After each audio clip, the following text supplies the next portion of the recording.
जिस तरीके से आपका जो संघर्ष मोर्चा है एक मुकाम पे जा चला है सर, आने वाले 2 अक्टूबर का भी एक बड़ा आंदोलन का शुरुआत आप लोग करने जा रहे हैं। क्या लग रहा है इस आंदोलन से जिस तरह से परिवर्तन की चाह रखते हैं क्या पूरा हो पाएगा? सबसे पहले तो पत्रकार महोदय आप यह समझ लीजिए कि यह कोई दलगत अभियान नहीं है जी, किसी पार्टी का अभियान नहीं है, ये आम जनता का आवाज है जी, पूरा अति पिछड़ा समाज।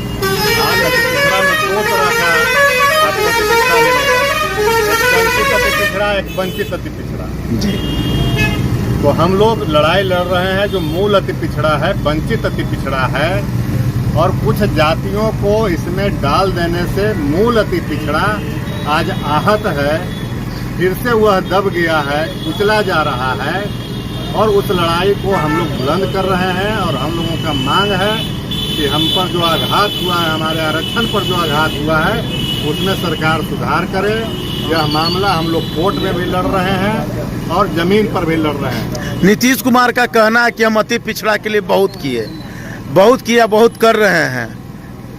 निश्चित रूप से किए हैं, इसमें कहीं कोई संदेह नहीं है, लेकिन यह करने के दरमियान कुछ गलतियां हो गई। तो क्या लगता है लोगों को शामिल कर दिए जो अति पिछड़ा का श्रेणी डिजर्व नहीं करता था जी, वह पिछड़ा में रहने लगे। पिछड़ा में भी मजबूत पिछड़ा है जी, पिछड़ा में भी मजबूत पिछड़ा है, और उसको आपकी हकमारी हुई है सर।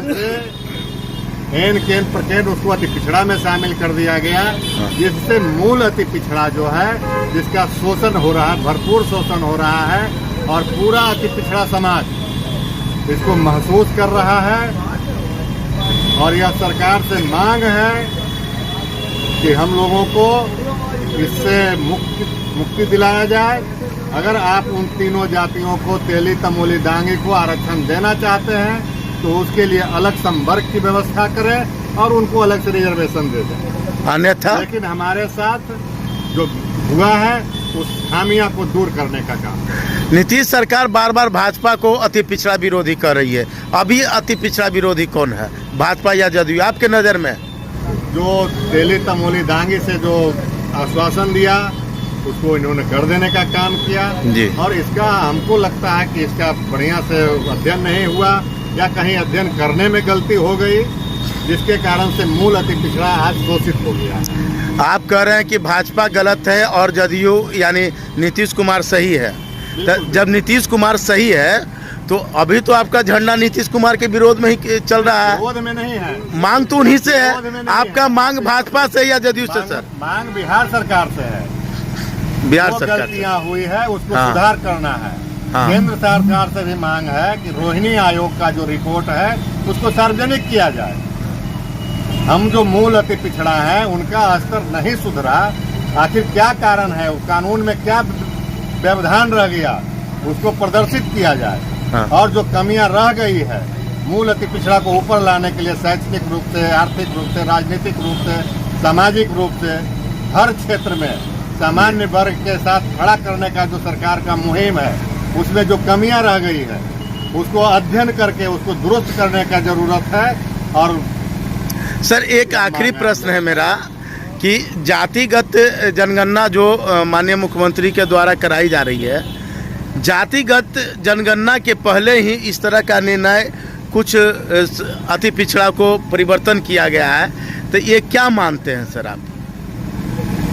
यह तो अध्ययन करने वाला जो इथनोग्राफी रिपोर्ट तैयार किए, उन्होंने जो इथनोग्राफी रिपोर्ट तैयार किया वह जातिगत जनगणना के पहले इस तरह का परिवर्तन हुआ, उस पे मेरा सवाल है सर। अध्ययन के जातिगत जनगणना के पहले बहुत सी जातियों का इथनोग्राफिक रिपोर्ट के आधार पर अति पिछड़ा में सम्मिलित किया गया है जी, लेकिन वह वैसे जाति थे जो वास्तव में डिजर्व करते थे अति पिछड़ा का कैटेगरी। यानी आपके कहने के अनुसार रिपोर्ट गलत था? रिपोर्ट गलत था, रिपोर्टिंग गलत हुआ। कुछ पदाधिकारी जो रिपोर्ट बनाए, इथनोग्राफी रिपोर्ट बनाए, वह उसमें उसको गलत तथ्य देने का काम किए, जिसके कारण से तथ्य के आधार पर सरकार उसको पिछड़ा में रख लिया। अगर जल्द आपकी मांग पूरी नहीं हुई तो अगला कदम क्या होगा? हम लोगों का मांग है, हम लोग पद यात्रा पर जा रहे हैं 2 अक्टूबर से। यह अति पिछड़ा के जो जननायक है, महानायक है कर्पूरी ठाकुर, उनके गांव से, उनके घर से हम लोग यह यात्रा को शुरू कर रहे हैं। मिलर स्कूल में समापन करेंगे, सरकार को ज्ञापन देंगे, उसके बाद हम लोग देखते हैं कि उनका क्या निर्णय होता है। उसके बाद उस पर हम लोग संज्ञान लेंगे, अध्ययन करेंगे, उसके बाद हम लोग अपना कदम उठाएंगे। अगला बड़ा आंदोलन की बात हो सकता है। बिल्कुल।